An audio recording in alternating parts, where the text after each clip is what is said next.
자, 다음 주제입니다. 층간소음 때문에 고생하시는 분들 많으시죠. 윗집에 보복을 하겠다며 우퍼 스피커를 천장에 설치했습니다. 재판에 넘겨졌는데 아래층 부부가 벌금형을 받았습니다. 자, 처벌 근거가 어떤 걸까요? 네, 대전의 한 아파트에 사는 A씨 부부가 지난해 10월 우퍼 스피커를 천장에 설치한 다음에 올해 1월 초까지 뭐 10차례에 걸쳐서 발걸음 소리나 뭐 의자 끄는 소리 같은 뭐 그런 걸 포함해서 또 나중에는 뭐 데스메탈이나 귀신 소리가 나온 음악도 송출한 혐의로 재판에 넘겨졌다고 해요. 근데 여기에 적용된 법률이 뭐가 적용됐냐면 스토킹 범죄의 처벌 등에 관한 법률 위반으로 기소가 됐고 벌금 700만 원이 선고돼서 40시간의 스토킹 치료 프로그램 이수까지 명해졌다고 하는데요.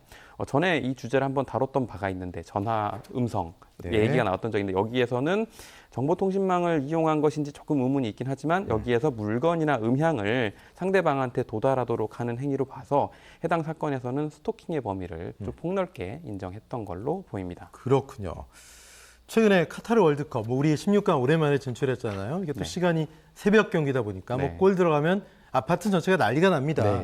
그래도 즐거운 마음에 이제 이런 것들은 어느 정도 양해가 서로 되는데 그래도 또 축구 안 좋아하고 안 보는 분들이 있지 않습니까? 발 구르면 잠을 못 자는데 월드컵 시즌에 좀 익스큐즈가 돼야 될까요? 아니면 참아야 될까요? 어떻게 됩니까? 네, 저도 이제 축구를 밤새서 이제 즐겁게 보기는 했는데 다만 이제 축구를 좋아하시는 분들도 있지만 뭐 아기를 키우고 계신다든지 아니면 다음 날 일찍 출근해야 되는 특수한 사정 때문에 수면을 취하셔야 되는 분들 같은 경우는 수험생도 있을 거고. 네, 그렇죠? 그럼요. 예. 많은 피해를 호소하기도 했고 따라서 이웃에 이거는 피해를 줄 수 있기 때문에 축구를 하시는 분들도 좀 유념하셔야 될 것 같은데 여기에서 그러면 이런 피해를 구체적으로 입으셨다라는 분이 혹시 어떤 대책이 있는지를 보면 층간소음으로 이 피해를 입었다 그런 입주자나 사용자는 발생 사실을 알리고 입주자 사용자에게 중단이나 소음 차단 조치를 취하도록 요청할 수가 있고요. 이건 공동주택 관리법에 규정이 되어 있고 또 다음으로는 만약에 이게 심한 경우 악기나 라디오, 텔레비전 등을 지나치게 크게 내거나 큰 소리로 떠들고 노래를 불러서 이웃을 시끄럽게 한 사람한테는 3만 원의 범칙금 처분도 나올 수 있다는 점 알아두시면 좋을 것 같습니다. 예, 층간소음 참다 못해 이제 경비 아저씨한테 먼저 이야기했다가 관리사무소에도 얘기하고 직접 해결하세요 하면 인터폰 하거든요. 그러다가 감정이 상해서 막 욕하고 이런 경우도 있습니다. 그러면 뭐 인터폰으로 욕한 모욕죄에 해당되는 겁니까? 네, 이게 쟁점이 됐던 예가 대법원에서 실제로 선고된 바가 있습니다.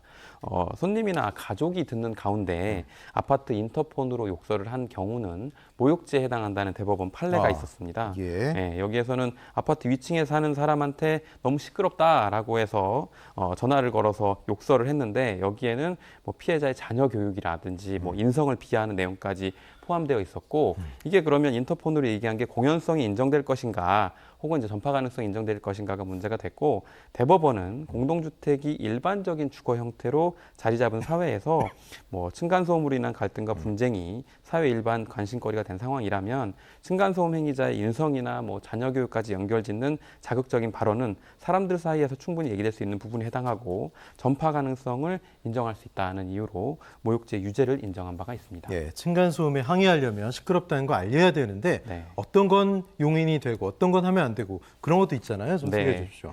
그래서 구체적으로는 절대 하면 안 되는 행위를 알려드리는 게 좋을 것 같아요. 왜냐하면 이게 구체적으로 이런 갈등으로 인해서 본인이 가해자가 되거나 피해자가 되거나 누구나 그럴 수 있거든요. 근데 지난 2013년에 법원에서는 아파트 위층에 사는 박모 씨가 아래층에 사는 김모 씨를 상대로 접근 금지 가처분을 신청했던 사건에서 일부 판단을 해준 예가 있는데요. 아래층에 사는 김 씨 등은 박 씨의 집에 들어가거나 박 씨 집의 초인종을 누르거나 그다음에 현관문을 두드리는 행위는 해서는 안 된다라고 일부 인용 결정을 내렸던 바가 있었습니다. 그래서 이게 단순히 가처분 사안에서 금지되는 정도에 그치는 게 아니라 만약에 직접 집에 들어가서 항의를 하는 것이 자칫하면 주거침입죄에 해당할 위험성도 있거든요. 그래서 층간소음이 발생할 경우에는 앞서 말씀드린 예이기도 하고 앵커님께서 말씀해 주신 것처럼 공동주택관리법에 근거해서 관리사무소에 도움을 요청하시거나 아니면 입주자회의에 도움을 요청하시는 방법이 있고 그래도 해결되지가 않는다. 그래서 장기적으로 이런 갈등이 지속된다면 외부 기관도 이제 마련이 돼 있거든요. 뭐 층간소음 이웃사회센터라는 곳도 있고 중앙공동주택관리분쟁조정위원회라는 곳도 있으니까 감정적인 대응보다는 이런 문제 해결을 위한 도움을 받으시는 게 좋지 않을까 싶습니다. 네, 층간소음이 일단 일어나지 않도록 서로 조심하는 게 가장 먼저 것 같고 갈등이 네. 생기면 잘 해결해야 되겠습니다. 네. 송득범 변호사님 고맙습니다.